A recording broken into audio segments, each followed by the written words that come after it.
Welcome to episode 254 of the Barcelona podcast, brought to you by the Blue Wire Podcast Network. I'm Dan Hilton, and I'm joined by Francesc Tomas. Francesc, in my notes to start this show, it says Campeones, champions. We're going to talk about that, but certainly that is going to turn into the undercard here. It will, hola culés. It probably will, but the thing is, we cannot really dance to the tune that Florentino's giving us to dance. He obviously announced the Superliga the day after we won the cup, and they didn't. Coincidence? Maybe, but there are lots of reasons and things, and when a year's got 365 days for this Superliga thing to explode the day after we win La Copa, it's suspicious. But, that's the world we live in. That's the world that Florentino wants us to live in as well. So there you go. We celebrate, and he doesn't. Yeah, I mean, I know that everyone's taken in their fair share of Super League content, but I think for us to have recorded this today, basically 2 days after the announcement, where everyone else recorded it yesterday, I feel like we have a little bit of privilege where we got to take a even larger step back and say, hey, what is this? What do we know from this thing? And where can we go from here as Culés and FC Barcelona fans? So we're going to do all of that. But first, we have to start with the fact that Barcelona, as you mentioned, did win a trophy for the first time in 2 years, which would be the big story. It'd be the only thing we talk about on today's show. So that's how we're going to start with Copa del Rey, then get into the Super League. So Copa del Rey, 4-0 win. I mean, let's try to put the smile on, Francesc, because it's the 31st trophy for the Copa del Rey in FC Barcelona's history, the most all time of any club, and it's also the first trophy for Ronald Koeman that could affect his future going forward. It could affect it for Messi. It's the first one he's won in 2 years. It could affect his future moving forward. But just talking about what happened on the field, that 4-0 win, including that fourth goal where there was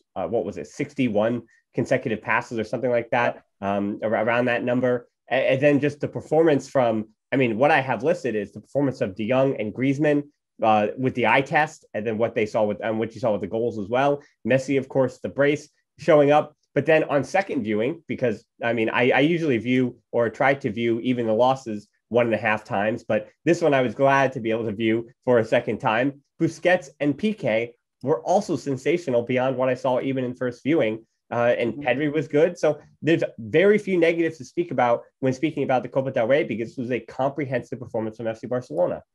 Exactly. It reminded me of the Barca of old, not because of the formation we had, which was clearly different, but because of the very commanding nature of our win. I thought that it was the culmination of everything that Koeman has been working towards the whole year to build. I was surprised that he stuck with the 3-5-2, but in hindsight, we need to give it to him. It seems to have been the right decision for him to do that. We seemed really, really solid at the back. Piqué coming back, which I wanted him to start, as I said in the previous podcast, was the right thing for Koeman to do. As you just mentioned, he was pretty much faultless throughout the whole match, and that added a larger degree of confidence for Mingueza and the rest of the bike line to actually do what they do best, which is holding position, but actually moving forward as well whenever it's possible. De Jong had arguably, he didn't quite listen to his press conference, and he didn't quite agree with this. But to me, he had the best game since he joined Barca. He was everywhere. He was commanding. He knew exactly what Barca was about. He was the engine at the heart of the team. But his physicality and his desire was mind-blowing. I was really, really impressed with him. If you're protected from behind in terms of Piqué and the back three, and you got De Jong and Pedri at the front, then obviously Busquets is going to have a great game. His passing connections and his decision-making was, again, worthy of the result that we obtained at the end. And Griezmann was on target. Messi did everything the way that Messi does. So you cannot really fault the 90 minutes that we played. Barca were commanding from beginning to end. Williams had, as far as I remember, a couple of runs, one fairly dangerous at the end of the first half. And you could sort of see that happening again in the second, but it didn't. Barca were better than Athletic de Bilbao. I do think that them losing to Real Sociedad the previous week was playing in their minds as well. But ultimately, uncontestable win, and we're really pleased to be celebrating a title here again. Yeah, I mean, Barca did so many different things right that for Athletic Club, I found it actually pretty simple to break down even the goals or what Barca did right in this match. So for the first 60 minutes, Antoine Griezmann, Pedri, Frankie de Jong, and Pedri isn't going to be making those runs into the box, but Barca were, because of what was coming down the wings between Alba and Dest, that's where Athletic Club were forcing the ball to go to. They wanted those crosses in. Athletic Club trusting themselves that they're one of the better teams in Liga to cut those crosses out. And again, Pedri's not really making those runs into the box. He's more supporting Messi. And so there just weren't enough bodies in the box that were going to make Unai Simon think about anything. And for Griezmann, the opening goal happens because that near post run that he wasn't making up to that point, he finally makes it and he finally gets the goal. And then you look back at I believe it was the first Messi goal, who, by the way, has 9 goals now, the most in Copa del Rey history, final history, if you will. That cutback from Alba, which Athletic Club were excited to be able to cut out, to defend, and they defended it well for the first 60 minutes. And, I was thinking about it and I saw that, that cutback from Alba, it was blocked the whole match until it wasn't. And then, obviously, as you mentioned, I think that match was really 2-0 or, 1-0, 2-0. But Athletic Club, because they lost to Real Sociedad 2 weeks prior, it winds up being 4-0. But Messi also, on his day, he was dribbling at the opposition for fun, and Athletic Club didn't really have an answer. And then I think about that wild run with some help from de Jong, obviously, and that absurd, incredible run that Messi makes, reminiscent of the 2015 goal he scores against Athletic Club in the Copa del Rey, as history repeats itself. But even controlling that match, as I mentioned, on second viewing, it was Busquets and Piqué who I think really, truly helped Barca control that match. Piqué, his defense, sideline to sideline, as you had mentioned, on Iñaki Williams. And then Busquets, and this is the fault of Athletic Club. Every time Barca have lost, Busquets has not had that much time on the and space on the ball. And what continues to be proven this season in particular is that when Busquets plays really, really well, and when the opposition fails to close out on the space that he's given, then Barca struggle. But when Busquets has that kind of time and space to dictate the pace of the match, it's going to be all Barcelona. And it was certainly all Barcelona. I mean, the fun stat here is Oscar Mingueza, who was really, really good too, especially on first viewing. There was a moment in the 26th minute where he and Messi are creating something. Mingueza wins the ball. He steps in on the interception. Then he drives right up the middle, right down Broadway, and then spreads, that being Messi and Dest, spread out the right side of the defense. And Mingueza, as any midfielder / defender in the academy is taught, continue your run with the ball. Trust yourself with the ball. He continues his run. And if not for some last-ditch defending by Uri, Messi would have easily finished the pass from Mingueza's head as Mingueza continued his run all the way into the penalty box. And the stat here, Oscar Mingueza had completed 63 of his 66 passes in the first half of the final. Okay? That's not the impressive thing. That's more passes completed than all Athletic Club players combined in the first 45 minutes. Athletic Club as a whole only completed 56 of 87. So Oscar Mingueza completing more passes than all of Athletic Club tells you who was dictating that match. And not to say that Barca deserved to win the Copa, but they certainly did. And what I had mentioned on the locker room, on FC Barcelona's, on the YouTube channel, whatever, on the Twitch page, I had mentioned that as much as we care about tactics and the 3-5-2 and optics and tactics and all those different things, it was really going to come down to who wanted it more. And whether it was Dembélé starting, he was pulled out of the starting lineup probably because of the injury, maybe precautionary, we're not sure. But what we do know is that FC Barcelona and those players wanted this trophy more than Athletic Club, and so they won it. Of course. Fully agreed in pretty much every point you made. I think that the fact that have reached this stage of the season, having someone as effective as Dembélé in a final, not even making the starting 11, that tells you what the story of the season has been. Normally at this stage, every player is fried, or the vast majority of them. They have played so many games that they're battling with injury, and if they're not fully injured, they're just fatigued and they just really can't perform at this level. This is the same Cantinela, the same song that we've heard for the last 5-6 years. And, we've lost diabolically against Bayern Munich and PSG and Liverpool, etc., etc., etc. And now we are at this stage of the season in which actually the players look fit, both physically and mentally. And we've got 3 or 4 players, if not 5 or 6, coming off the bench that can actually add. And, you know that if someone went off injured, you got someone like Griezmann or Dembélé, whoever was in the bench.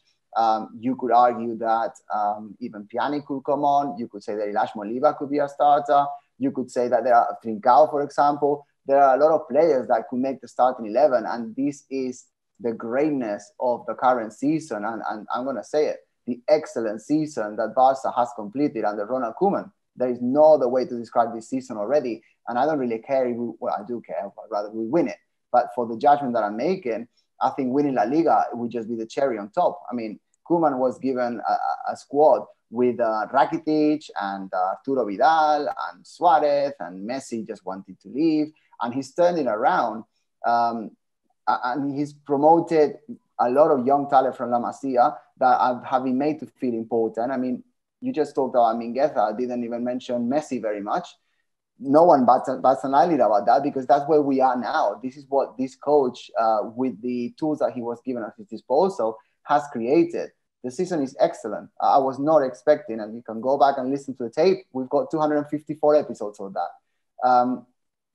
At this stage of the season, lifting a trophy, totally unexpected for me. I think that surpasses the expectations of, and I'm normally quite pessimistic, I'd say, of anything that I could say at the beginning of the year. People in Catalonia are delighted that the team is what it is. There are so many, you can go back 5-6 months, and there were so many people criticizing Koeman, and he's turning around, and the season is excellent, and he's got the old guard firing in all cylinders. Go back 13 months, and where Arturo Vidal, Rakitic, Suarez went, we were calling for Jordi Alba, Piqué, Busquets to follow. And really, arguably, they're in the top 6 players of the Barca in terms of performance of the Barca that just lifted the cup. Obviously, you can argue it was only Athletic de Bilbao. Obviously, you can argue this is not a Champions League, this is not a Liga, whatever. Yes, you can argue all that, and you can, rubbish your own achievements the most you can. I mean, Barca fans are famously notorious for doing that. But this is silverware in a season in which I personally, just talking for myself now, was not expecting it. I did say the target for the season was renewing the squad so what we could build the future, and that's been achieved. And on top of that, there's some silverware, great. And we are 8 matches away from, hopefully, I think we depend on ourselves again, so hopefully lifting La Liga again. That would be extraordinary. Imagine a doblete, a double, with the current squad, with Messi wanting to leave in the summer, with people like, no disrespect, but go back to what these people were 14 months ago. Ilaix Moriba, Puig, Mingueza, Araujo, they're being the heart of the team that is about to achieve this. It's incredible. It really is.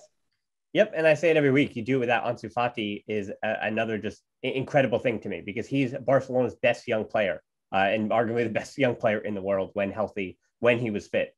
So that's incredible to me too. And, it's funny, if people going back and listen to the tape, I was a little more optimistic than you. I think this comes from, and looking back at it, the season's not over, the league is still up for grabs, but having won the Copa del Rey, my reason for optimism was the slight difference that we had, where I had watched the Juvenil A's and Barca B for the last few years. And I was trying to tell you, and not just you, but trying to tell people that, hey, this Ias Murillo kid, there's something there. I had mentioned that, Mingueza, even though he wasn't playing, there you have Jorge Cuenca, who's doing well at Ameria. You have Chumi, who's playing as well as, now I'm blanking on the other one, or Araujo, there it is. So you had 3 or 4 center backs that were going to be first team players somewhere in the world. That was good competition. It winds up being good competition for Barca B. And even though last year they're playing the 3rd division, even Riqui Puig was deserving of a call up. And now this season, you have Alex Callado, who deserves that call up. And so the argument I made, and the argument that has bared fruit for me, is that,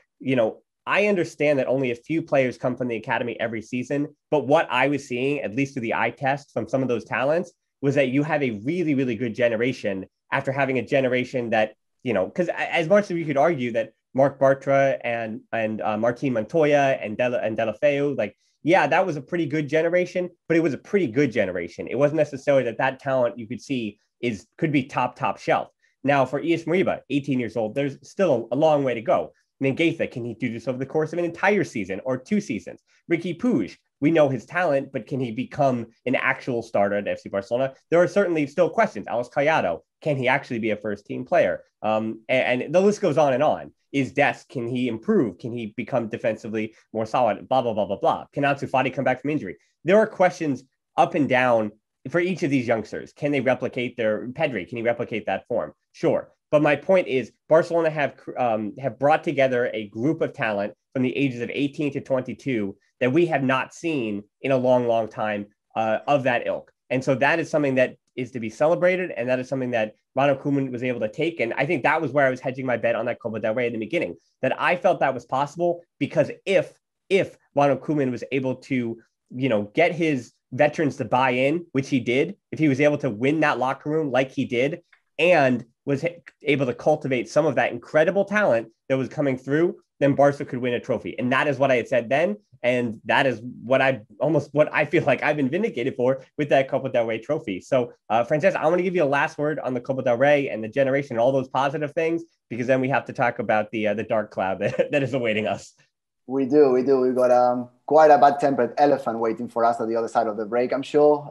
No, just to say that I'm not quite sure what else Koeman needs to do to keep his job, to be honest. The questions have been sort of floating around all season. The media weren't really asking Koeman too much, say 3-4 months ago, but over the last, let's say 6 days, or probably a little bit more now, 10 days, in every press conference, they ask him, are you going to be here next season? Do you feel you deserve to be here next season? Blah, blah, blah, blah, blah. Now, I don't really know what else you expect from a manager to do to be able to keep his job when he has sort of taken a squad that was, let's say, a level 6, 7 and taken them to level 9 at the moment, I would say. It is remarkable. Obviously, we've got a new president, not that new anymore, but obviously Laporta didn't start the season. He's got people that he trusts. He may have second ideas, but obviously he came in with as far as we see in front of the media, an open book and a sort of prove me wrong sort of attitude. This is Laporta, obviously, and Koeman has excelled. I listened to Laporta's press conference after the final, not just the video of him going modo forofo, like he did all the way in the dressing room, just going nuts and crazy, which is nice to see, isn't it? That's really, that's what you expect. That's what you want, that you want some passion. And that's what Laporta brings, obviously a lot more, but that's what you remember from him. Just, him popping champagne bottles, being drenched, just smoking a cigar, these sort of things. Smoking is bad for you. Don't smoke. But you know what I mean? Yeah. And he said that he was very happy with Koeman and what he was bringing to the table. And then obviously he shifted and thanked Athletic de Bilbao and their fans for blah, blah, blah. He just basically changed topic, as he would do, because he had nothing else to add at the moment. But, credit to Koeman when he's due. If he had been rubbish, we would be saying this as well. This is no sort of allegiance here. But let's see what happens. I really do think that he's done enough to keep his job. Yep. And whether he'll be managing in the Liga, in the Copa del Rey, in the Champions League, or the Super League is the other question to be answered. So it's that time in the show. Everybody knew it was coming. Let's do it. What we do know is 12 teams are going to be part of this. They've called themselves the founding members of the Super League. 3 from Spain. You know who they are. They're creating this again. It's called the Super League. So really interesting name of a league here. JP Morgan and Key Capital are rumored to be offering each of the league's founding members an initial assured 3.6 million euros. However, previous estimates also say that the clubs are almost certain that they're going to get even higher fee. So there's going to be an initial, this is what you get from joining the league.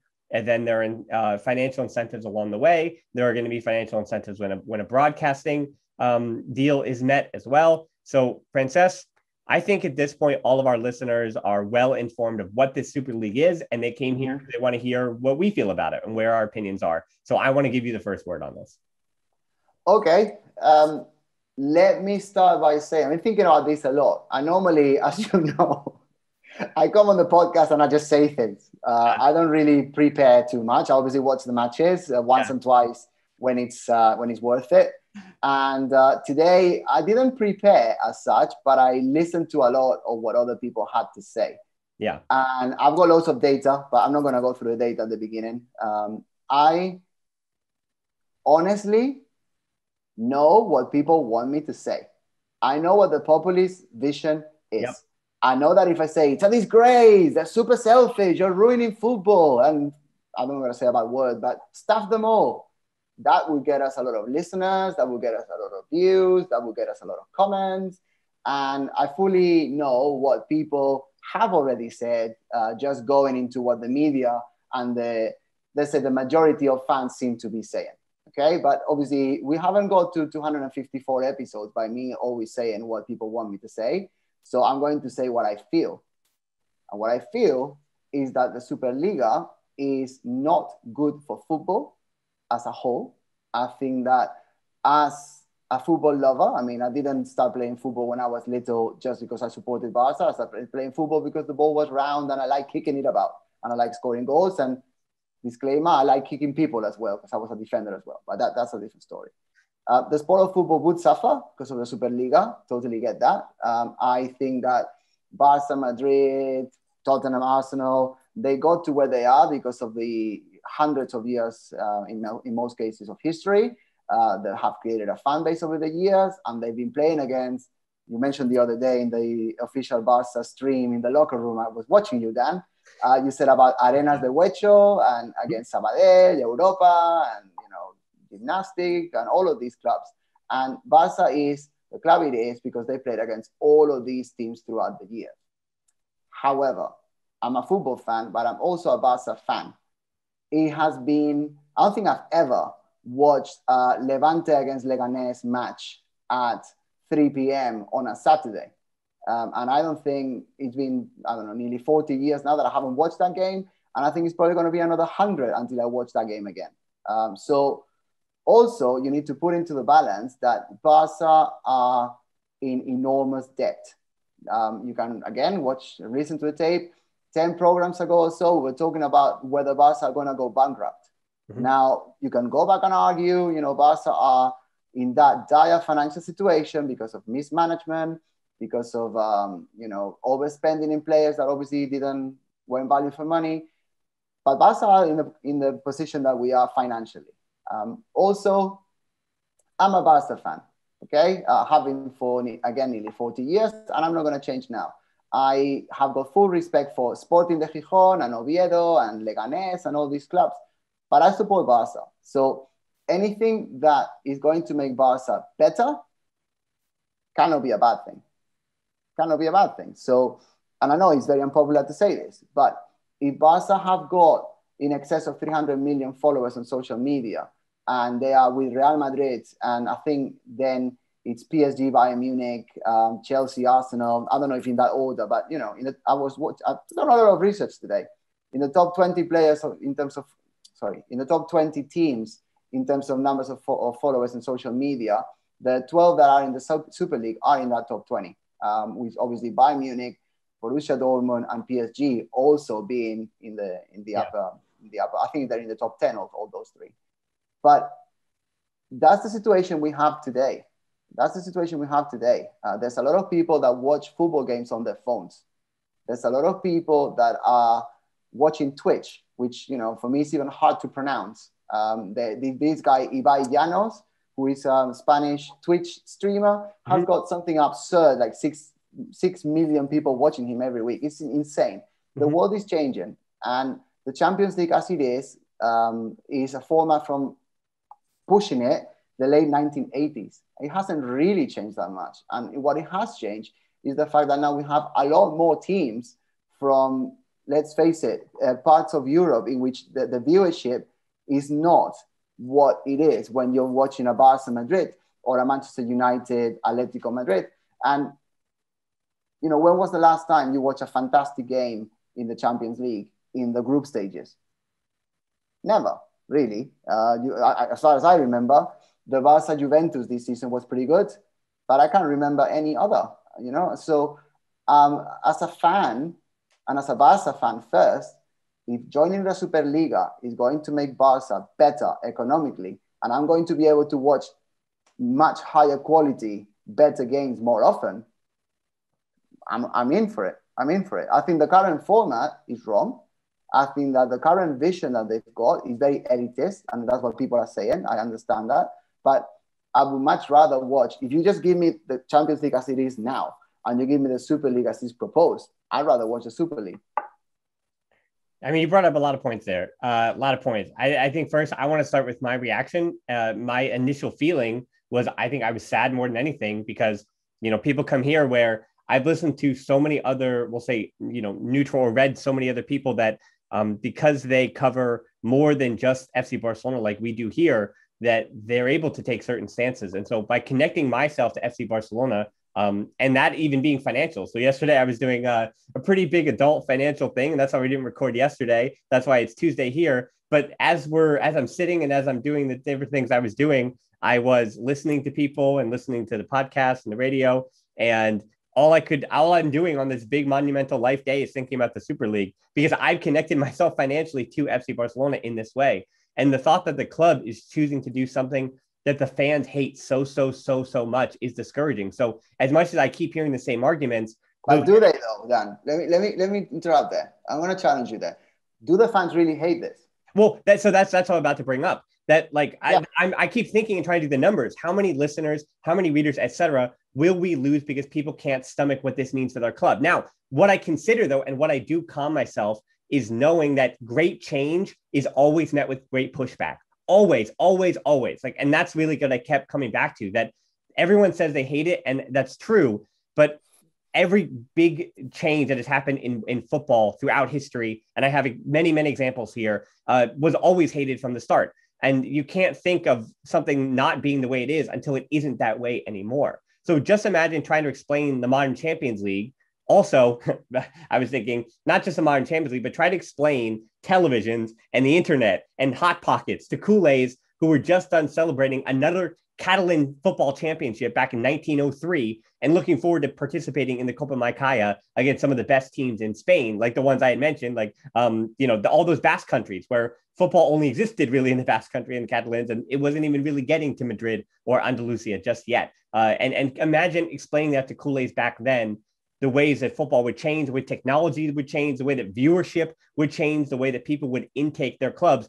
I mean, we exist as a podcast, something that did not exist 10 years ago, or something that didn't exist 10, 15 years ago. So the way that people are taking in their club and enjoying their club is different. So from the people from ages, and many of our listeners too, from ages 20 to 45, which is basically our demographic, I try to understand the arguments that even I hate him with every fiber of my being, but the argument that Florentino Perez was making when he was trying to say that young people are ingesting the game a lot different than we do, than people our age are. And that is so true. Yeah. And I mean, I for people who might not know, I worked in baseball for a long time. I don't know how much I'm on the hook to be allowed to say certain things, but I certainly, while working for baseball, for Major League Baseball, I had my critiques of the sport of baseball. And some of my frustrations were that it seemed like they were looking in the short term and say, hey, a lot of our audience is in this age demographic, so we need to make sure that they get what they want because we don't want to lose them.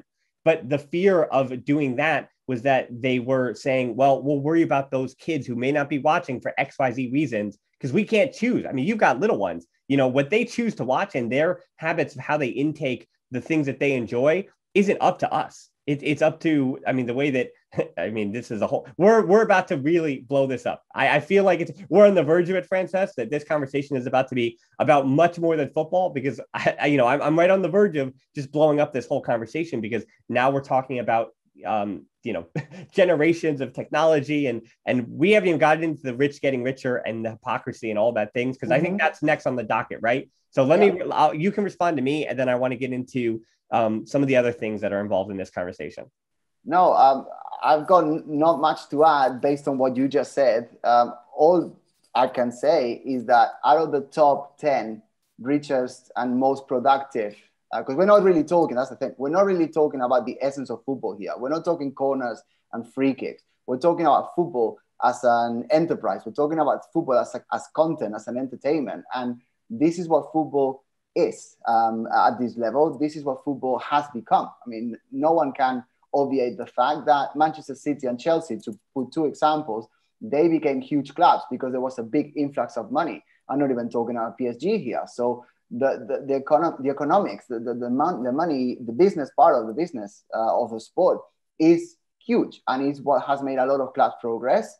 And that's one argument to make. The other one, how much money does FIFA and UEFA take out of the Champions League revenue that they make? I've seen different reports across Catalonia and beyond, and it's in the region of 40%. Now, why should this money go somewhere else? This money should go back to the clubs that are other competition. Obviously, I do believe that clubs, and I'm just going to say a couple, like Slavia Praga, Rosenborg, I don't know, Vienna, what is it? Rapid Vienna. Yep. They make the Champions League, they deserve to be there, and they've got a fan base, they qualify on merit. I get all of that. But ultimately, the sporadic viewer is going to want to watch them play against Barca, play against Madrid, play against Chelsea, play against Arsenal, Juventus, Inter Milan. And those are the teams that are the big bites of the competition, and they are the ones that bring the money. So if Barca are at the verge of disappearing, and because this is the other one, I haven't read this anywhere else, but say the Champions League is formed and say Barca are no part of it. Okay, so there are 12 clubs minus one, which is Barca. Who joins from Spain? Sevilla, Atletico Madrid, Madrid. What happens to Barca then? What if Barca does not join? If these clubs are serious about taking these proposals forward, not joining brings your club down the hole for probably the next 30 years. Because if just by joining the Superliga, just by playing, you're going to make 4 times more than Bayern Munich made last year in the Champions League by winning, then not joining means that your club is going down the hole for the next 30 years. And I understand the richer built by the poor, taken by the rich. I understand all that, but not joining, if you got the possibility, is something that basically moves your club away from being able to win even at domestic level for many years to come. And the last thing I will say, I don't know what you're going to say after, but the last thing I would say is that, like, I saw a statement by Everton. Okay, Everton, really critical about it. And for whatever reason, that's what came through my Facebook feed, right? Because I've got no other social media. I just use Facebook. And they were very critical of it. But what if instead of Tottenham being invited to the Superliga, they had invited Everton? Would the chairman of Everton be saying that? Or is the chairman of Everton saying that because they didn't get invited? Big question. Yeah. I mean, I think for all the clubs, I think Culés can at least almost sleep well, knowing that of those 12 clubs in the Super League, it seems like Barca and Laporta are we'll say the softest sign-up of anything. I mean, Laporta spoke out against the Super League in the past, and of all the 12 teams, I would argue that Barca has distanced itself the most with the announcements that they put out. I think it was simply... They were last to sign, Dan. Right. I was listening to Catalunya Radio over the weekend, and yesterday again, and Barca were the last to sign. Apparently it was obviously taken forward by Bartomeu, and they made sort of a pledge of alliance in the last day of Bartomeu at the club. But this final agreement was signed by Laporta on Saturday, according to Catalunya Radio.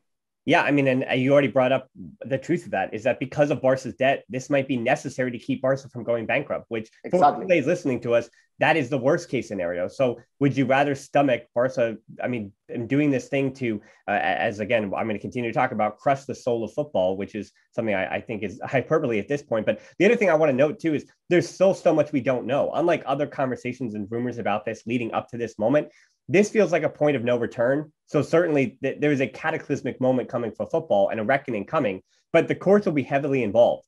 And when this all plays out in the end of this season, the end of this year, 2022, we're not really sure. But yeah, I also want to piggyback on the point that, yes, of course, it is not a pro Super League argument to say that there is hypocrisy in this when it comes to UEFA and obviously country-owned clubs like PSG and Man City who shirk FFP, which has become a complete joke, obviously. And then clearly clubs like Barca and Madrid clubs won't be able to keep up with that financial structure of these country-owned clubs, right? And so part of this is because FIFA and UEFA allowed clubs to be owned in that fashion, right? So it says, oops, we made a mistake, but also don't change this on us. And don't tell me that FIFA, who, I mean, FIFA is the funny part. UEFA, I understand. The UEFA Champions League, the way that they run their money, obviously this is taking directly from their pocket. FIFA, however, and their different competitions, if the Super League were to win in court, which it's likely that they do, the idea that FIFA is going to pull those players from the World Cup, come on. No way. The file at Interpol and the FBI on FIFA is one of the largest in the back office, I bet. At least the hypocrisy and the evil that the Super League is doing, the way it's spitting in the face of fans, at least that they're spitting in your face, as opposed to FIFA that seems to be stabbing people in the back. And I mean, when it comes to, I mean, come on, don't get me started about the World Cup. And like, you're talking about, are you talking about upsetting fans? Or are you talking about human rights violations? Because now we're talking about different things. And again, it's not a pro Super League argument, but it's a pushback against being reactionary. That it's a shame. It is really. I mean, this is where I was sad about this. It is a shame that clubs are willing to gamble that fans will just get over it, and the attention of the best because of the best competition possible, that will keep eyes and, more importantly, keep broadcast revenue and not care about the fans in the stands, because these ticket prices, Francesc, are going to be so expensive. But that's where the Premier League started, wasn't it? I mean, you were in the UK for more than a decade here. The money pouring in from the Premier League, Spain was falling behind, and it almost feels like, I can't speak for Manchester United and Tottenham and Arsenal and Man City and Chelsea and Liverpool, right? But Spain was falling behind, and that Premier League money, you were talking about a different class, and it was separating other countries. And as you bring up, that's what happened, where Spain was going to go by the way of what this is going to do to Scotland, to Austria, to the Czech Republic, to Russia, to all those different European leagues that aren't a part of the Super League. This is what's going to happen to them, and they are going to fall by the wayside. But Spain had to take, I mean, not even Spain, but Real Madrid, Atletico, and Barca, for self-preservation to keep up with the Premier League. I mean, I felt like this was a fourth move too. This is not an out for Barcelona. There had to be a different way to go about this. But I mean, I'm just going through the motivations as to why FC Barcelona signed up for the Super League. It's not about the sporting part. We've mentioned that several times, and I want to make that clear. It's not about the free kicks. It's not about Messi's magic. It's about money at this stage. This is what we're talking about today, and this is why this is happening. Otherwise, the Superliga doesn't exist. The product of La Liga, okay? Let's just make it simple. If a La Liga season broadcasting rights is 100 million euros now, it's more, I understand, but let's just put it as 100. How much is La Liga worth without Madrid, Barca, and Atletico? 20? When you've got Sevilla, Real Sociedad, and Betis being the best players the best teams in the whole league? Not worth it. Not worth it. So there is no way that Barca, Madrid, and Atletico are going to be kicked out of La Liga. There is no way, because La Liga collapses. La Liga collapses. And the thing is, the clubs know this. And what they are doing is like, right, and this hasn't been thought over the last 2 months. This has been going on for nearly a decade. There was quotes for Arsene Wenger talking about this in 2009. And, this Superliga, as it is, has been announced, apparently has been in the works in terms of being agreed for the last 3 years and refined behind the scenes. So this is not new. So a World Cup without Messi, Ronaldo, De Bruyne, De Jong doesn't go ahead. It really doesn't go ahead. And then if you got a player choosing to, a top player, choosing to either play for the national team or play for, let's say, not to say it about us, to play for, I don't know, Juventus. Are they going to choose to play for Italy, or are they going to choose to play for Juventus and get paid 6 times more money? Because obviously, if the amount of money that is coming for Juventus is going to be 4 times higher just for taking part in this competition, where's that money going? That money is going to go back to make the squad better.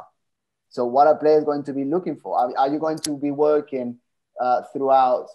And, life of football players is short. The working life, really. If you got 10 years at the maximum level, are you going to go and settle for 6 times less money and play for, exaggerating, Chievo Verona and not a team of the Super League because you want to play for Italy? It's a very hard decision to make. My brother's a footballer. I've got a lot of friends who have been professional footballers as well. And obviously I've got some contacts as well. I can tell you the majority of them, knowing the short span of the professional life as a professional athlete, as a footballer, they have no option but to go for the 10 years at the highest level, getting paid the most money you can, even at the sacrifice of playing. But the thing is, the World Cup cannot go ahead without the players that play for the top 15, and obviously there's going to be 5 invites, isn't it? So the top 20 teams in the world. It just can't happen. You've already touched on it.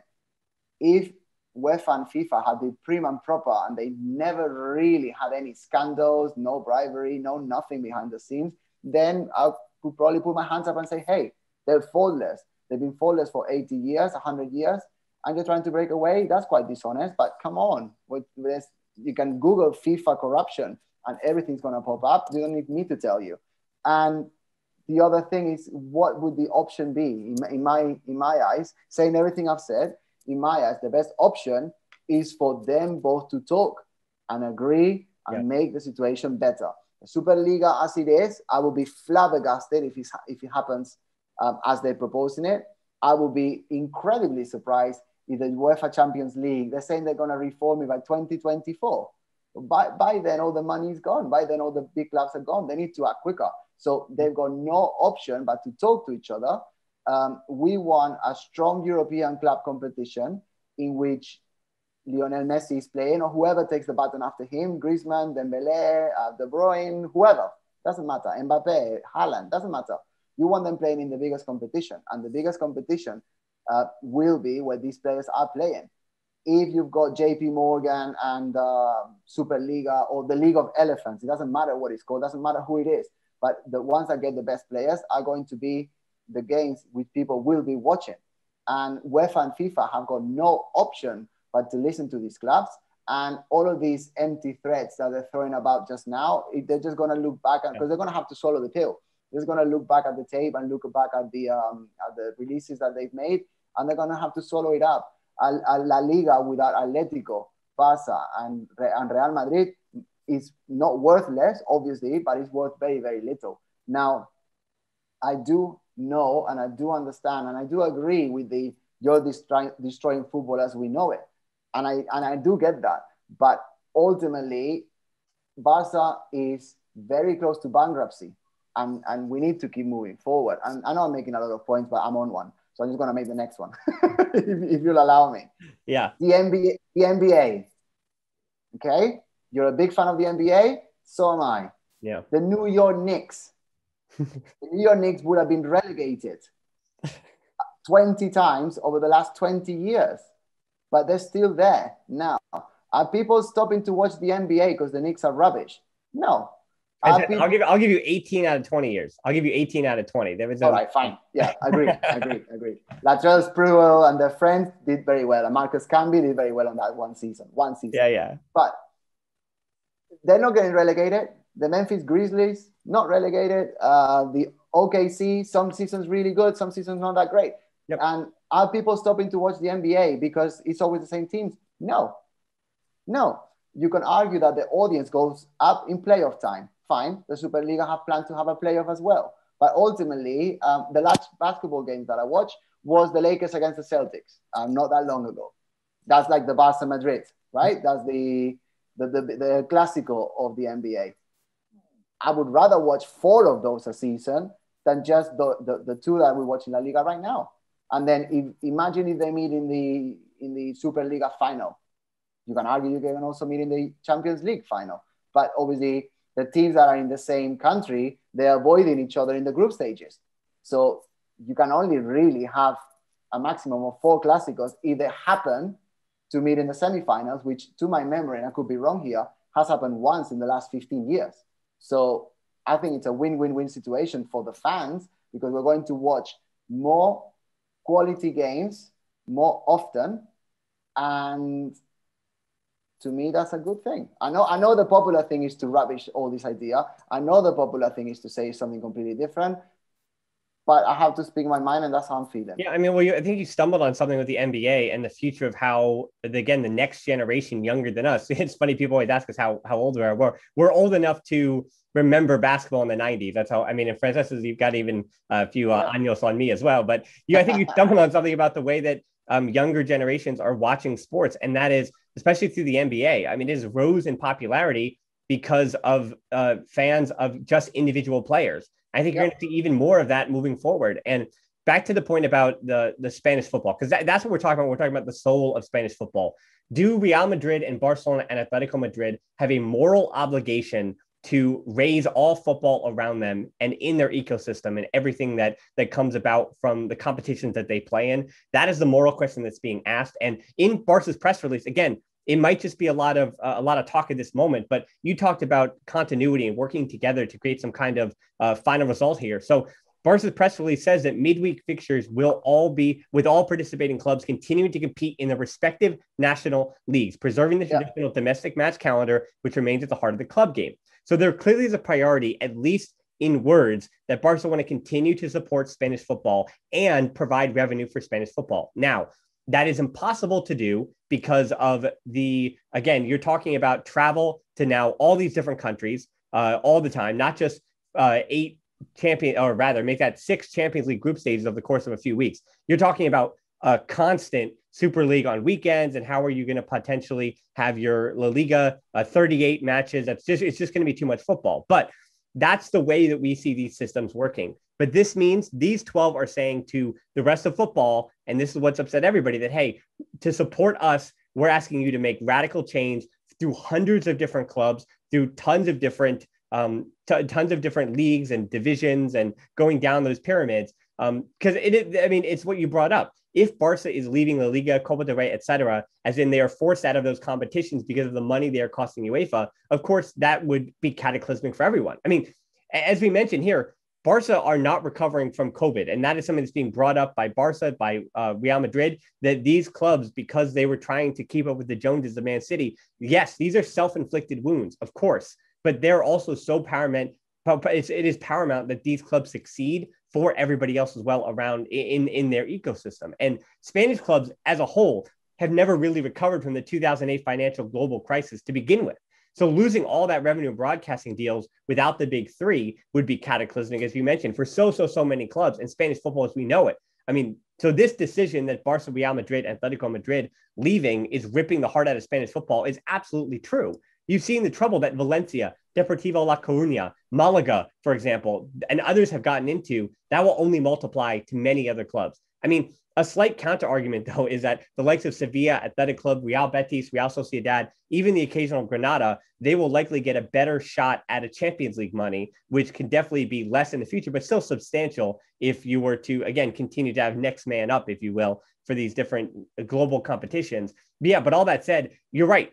I know that it looks on the surface here because of the things that UEFA and FIFA are saying that Real Madrid, Barca, and Atletico Madrid are going to be leaving the league and their country, and they're turning their back on the grassroots soccer or football. And I completely understand that argument, but we know that financially cannot happen. That's not going to happen. There's going to be some kind of impasse that's going to come where whether it's Barca, Real Madrid, and Atletico Madrid are forced through the Spanish FA, not even forced, but have to agree upon some kind of donation, if you will, to grassroots football in Spain, or some kind of revenue sharing of a league that they're not even in. I could see all that happening because of the sheer amount of money that these super clubs or these Super League clubs will be generating. So I mean, I understand that what it looks like and the solutions that have been put forth in this conflict are not good for everybody. And I totally understand how that spits in the face of fans and goes against the soul of the club. And it's now a moral argument, but I don't think that's how it's going to play out. I think that this story and this understanding of what the future holds has only begun to be written. Yeah. And I think that the 12 teams that are breaking away, they're not bluffing. I think that they made it official. Yeah. And that's what UEFA has been probably hoping for many years, or somehow trying to secure that this didn't happen. But it is inevitable that they want a bigger piece of the pie. The 40% that UEFA and FIFA are keeping of pretty much every competition, certainly the Champions League, I've got no idea where it's going. But that is money that should be going back to the clubs, and then it's up to the clubs to invest in the best possible way. Then the TV rights for La Liga, say Barca, Madrid, and Atletico stayed. At the moment, they're not really shared evenly. But if Barca, Madrid, and Atletico are getting that much more from being part of the Superliga, then maybe that could be shared more in a more equality way. The Premiership already do it better than La Liga. Barca and Madrid already take, I think it's 4 times the money that someone like Betis would get. So that's not equal as it is. So, there are lots of improvements to make, but ultimately I'm not close to the idea of clubs taking back control. You can argue that it's not every club, but then again, you can see. I know it's off topic a little bit, but the celebrations at the end of La Copa. Okay, and that's probably gonna go full circle in the podcast today. At the end, did you see that when Barca was celebrating, every single player, especially the youngsters, wanted a photo just with Messi by themselves? It's the same. It's the same principle. It's the same principle. You've got Barca, Madrid, and the other 10 clubs leading the way. Everyone wants to get close to them because they're the ones that basically have got the charisma, have got the power, have got the following, and everyone wants a piece of that. It's very, very simple. If the clubs are producing the money for people to want to tune in to watch, then that money should be going back to the clubs. And with all due respect, Montpellier against Toulouse, not really many people interested on that. The other day, I was flipping through my TV. There was a Celta game. I skipped it, to be honest. And I know, again, I'm going off topic, but I think it is related as well. I don't know if we got any Formula One fans listening, but I'm assuming a lot of people have Netflix. Drive to Survive. Have you heard of that, Dan? Yeah. Yep. Yeah, so Drive to Survive. Think about how many people have watched Drive to Survive Season 3, which was released, I believe, 3 or 4 weeks ago. How many people have watched that compared to how many people watched the actual race? I've been watching Formula One all my life. The other day, it was Imola as well. It was a great race, by the way. So I watched the first 15, 20 minutes, but then I really, really wanted to watch episode 10 of Drive to Survive, because that's basically the decider for the previous season, which, by the way, I already knew the answer anyway. Yeah. So I switched back. I watched the episode 10, and then I went back to the end of the Formula One race, and it was still there. Yeah. They were still going around, and it is exciting, but, the world is evolving. It's not just about the football match. It's about the pre-match, like the locker room that you're featuring in. It's about the aftermatch, like the podcast that we're doing today. It's about the different apps. It's about, I'm not on this nonsense, but the TikToks and the little stories and the videos. It goes beyond that. There's a lot more people consuming. I know this is not a word that you want to watch, you want to say in a football podcast, and it would hurt people that have football at their heart to even say this. By consuming the product of Barca, there are millions of more people doing that than actually watching the 90 minutes of the game. So trying to get more of the piece for our club at this moment of global pandemic, of economic need, that we're talking about not even being able to sign any players. What sort of fun is that? So I don't think Barca are wrong to want to take more control of the finances. You can argue it's selfish, you can argue all sorts, but ultimately, Barca are in the top 2 of most followed social media football brands in the world. So they got to take advantage of that. Yeah, and it is a weird thing. I mean, I think people have probably tuned out to us if they think that we took I know we're going to get this pushback, that people are going to believe that we took a pro Super League argument, but no. I don't think we did. I think we took a pro Barcelona argument. And the other thing too is about the Mesquite Club aspect of this, right? And Mesquite Club representing whatever we'd like it to represent. But I mean, you and I mean, we love Barcelona. And so for me, I love the history, the connecting to Spanish football, of course, and I'm proud of the ways that Barca survived the Spanish Civil War, or Franco's dictatorship, and always served as a club that represented progressive values. I mean, it was some of the things that brought me to the club in the beginning. And we have talked about how the soul of every big club has had to go by the wayside just to keep up,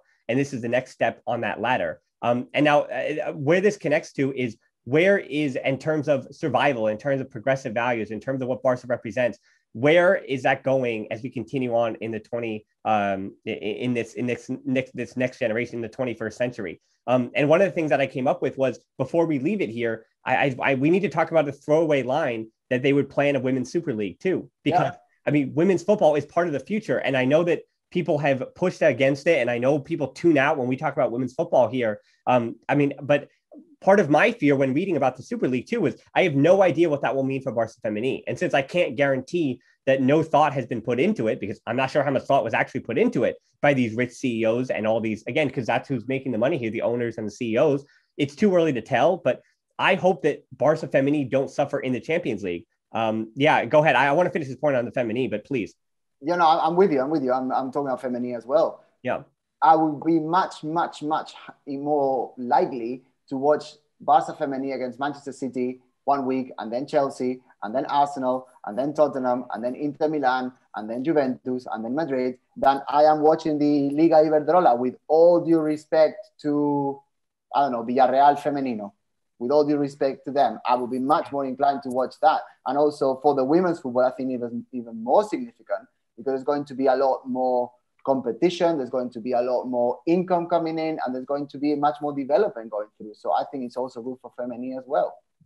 Yeah, I mean, we've seen that the Femení, what has pushed them forward the most this season in watching is just the Champions League, is that competition, the idea that they are one of the best in all of Europe. And yeah, I mean, they're currently playing right now, and they're beating up on, I mean, this is actually a close one. They're winning 3-1 against Granadilla, but it's one of the closest matches of the season so far, because they've only conceded 5 goals all year long, and they've won 22 straight or 23 straight in the league. So they're going to be facing now in the semifinals of the Champions League against PSG, actually not Lyon, which is interesting to note. On Sunday, this Sunday in the first leg of the semifinal. So I just pray that UEFA doesn't kick them out of that competition. They can't.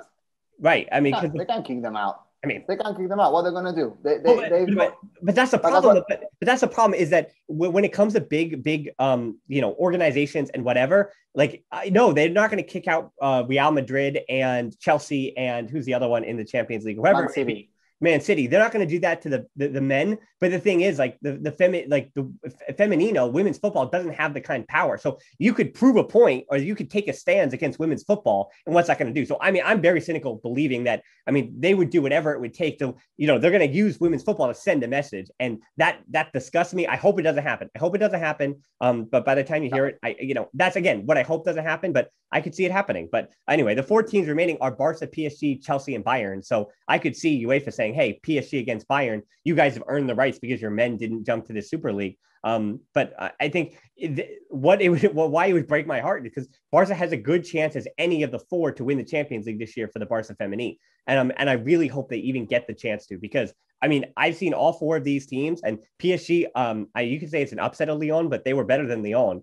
That said, yeah, it's a good fight, but Barca Femení are arguably the best team in the world. So I want to mention that. The last point here, I want to try to keep it under an hour here, but there's also, I think, moving forward, the final step for Barca is the socio vote, or potential socio vote. So this is your expertise too. We're going back to when Barca joined the Euro League for basketball. That was not a socio vote. But can anyone argue, who watches the baloncesto, can anyone argue that Barca joining the Super League wasn't good for Barca's basketball program? It was not, because they continue to play domestic as well. Yeah, and also, Barca will be in the next Euroliga, whether they do well in the National League or not. Why? Because they are the ones that bring the audience. And yeah, I've got nothing much more to add, just to make it clear that I don't think the Superliga has been sort of presented. They haven't really said very much, but with the information they've given, I don't think it's ideal. I don't think it's perfect, but I certainly think that for Barca, it's more of a necessity rather than let's go out for more greed. And that's it. I'm going to leave it there today. Yep. Yeah. I want to close with a little point that a friend of the show, Musa Akwanga, he compared what's happening here to the church, to a church. And when people lost faith in the merits of the people who ran the church, we've seen a huge exodus in people leaving the church. It made people question their position and participation in that church. And there was that was an analogy that really got me thinking about the allegiances people have to clubs, the allegiances people have to football, and the religion that is football, the religion that is sport. Something that, again, I've dedicated my entire life to with this podcast and with every aspect of my life. And so what does sport mean to me? What does football mean to me? What does the soul of football mean to me? And what is the soul of sport? Why do people participate? And what's the whole point? And obviously, rich people amassing a grand amount of money and leaving others behind, that is what we don't want to see. But I don't know, and this is my final point, that I don't think we know enough about the Super League to say that even though on the surface it looks like these big clubs and big owners are just trying to line their own pockets and leave everybody else behind, I don't think that's going to be the final result to this. And so I would just ask people to be upset about how cynical this could be, because you're right. If the clubs are just going to make their own private club and kick everybody out, and all other clubs suffer and all other leagues suffer, and you can't watch your local clubs anymore because they can't be financed because the big clubs were propping them up, as we're about to see, that is the worst outcome here. And I just hope that's not what the worst outcome is. And I don't think it will be, because this is going to court, and this story is just beginning, but it is very, very serious. And that's why we had an over hour. We'd only go over an hour, Francesc, when it's really, really serious. And that's why we went over an hour today. Yep. I've got nothing else to add. I hope the program was useful. I know that obviously it wasn't the popular thing to say. I know that some people will feel annoyed about what we said here, but ultimately we need to speak our minds, and that was it. Yep. Yeah. Again, we've staked some of our livelihood on this, so this is serious business to us, and that's why we're being honest about it. So that's exactly where we're going to wrap up the show today. So people are gonna. I don't even need to tell people where to find us on social media, Francesc. They're going to let us hear it. I guarantee. Don't tell them this week. Okay, so if you want to respond to us, we're on Twitter, we're on Instagram. We've got no idea. We've got no way to find them. Yeah, I mean, people know that Francesc only uses only Facebook. So if you really want to get on Francesc, don't yell at me on Twitter or Instagram. Find him in the Facebook group. So you have to answer the questions and be nice about your answers. So we'll let you in the Facebook group, and then and so as well as on Patreon. I'm interested to hear. Especially our patrons are our most thoughtful listeners. Truly, they are. And I'll have private conversations with them. And if you want to really get to me privately, you basically on Patreon. And then those conversations I've had with them are, I think they're some of the most thoughtful people we have. And so Patreon is also how we continue to make these shows. So we always appreciate them over there. You can also listen to these shows without ads. So there's an incentive to support the show. And yeah, I mean, I guess us asking for money too is us destroying the soul of podcasting. But, anyway, if you're still with us, we're on YouTube too, match reviews, all that on the Barcelona podcast. But most importantly, thank you so much for everybody, whether it's winning trophies in the Copa del Rey, whether it's losing La Ligas, whether it's whatever Barca's doing at the time. You've been here through it all. So thank you so much to listening to the Barcelona podcast. We hope you continue to do so. And until next time, we'll talk to you soon. And Forza Barca. Forza.